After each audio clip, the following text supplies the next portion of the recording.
Nous allons commencer un nouveau chapitre qui va s'appeler donc loi binomiale. Ce chapitre, c'est un chapitre qui est porté sur les probabilités. Afin de gagner du temps, vous aurez donc vous aurez le polycopier de ce cours, d'accord, quand vous serez en classe, avec des trous que vous voyez là, qu'il faudra compléter donc soit quand vous serez en classe, soit à l'aide des vidéos que je ferai pour ceux qui sont en distanciel. Dans ce poly, il n'y aura malheureusement pas tout, d'accord. Il y aura des exercices, méthodes qu'il faudra quand même mettre sur le cahier de leçon. Donc sur le cahier de leçon, vous mettez quand même loi binomiale. Vous pouvez mettre grand 1, exercice, méthode si vous voulez, pour vous repérer par rapport au chapitre. Mais l'essentiel du cours sera sur le poly afin de gagner du temps, parce qu'il faut qu'on gagne du temps, puisque il faut garder le rythme. Alors, succession grand 1, donc loi binomiale, grand 1, succession d'épreuves indépendantes. Exemple d'introduction, on considère 3D équilibrés. Donc équilibré, ça veut dire qu'ils ne sont pas truqués, c'est-à-dire chaque face du dé est probable, a autant de chances d'apparaître que les autres. On les note D1, D2, D3.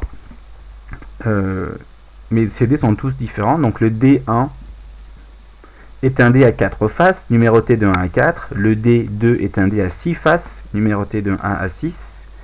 Et le D3 est un dé à 8 faces, numéroté de 1 à 8.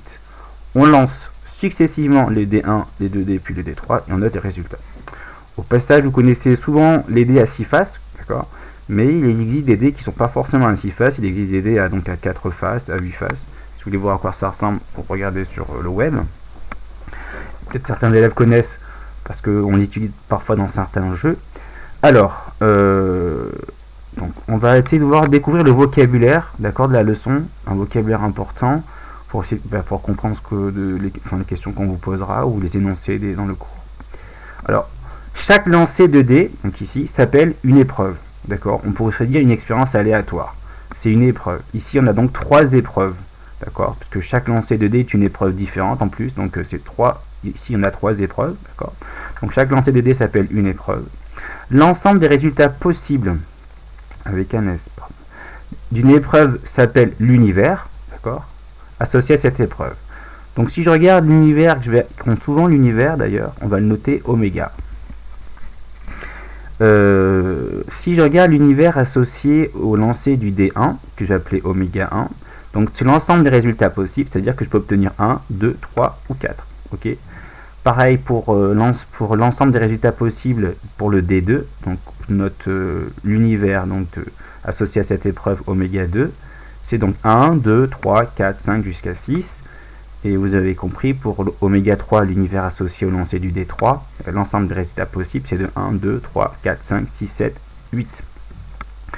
Donc les résultats de chaque lancer n'ont pas d'influence sur les autres, d'accord. Si je lance peu importe ce que j'ai obtenu, le D1, le lancer du D2, le résultat que j'ai obtenu n'est pas influencé par le résultat du D1, d'accord.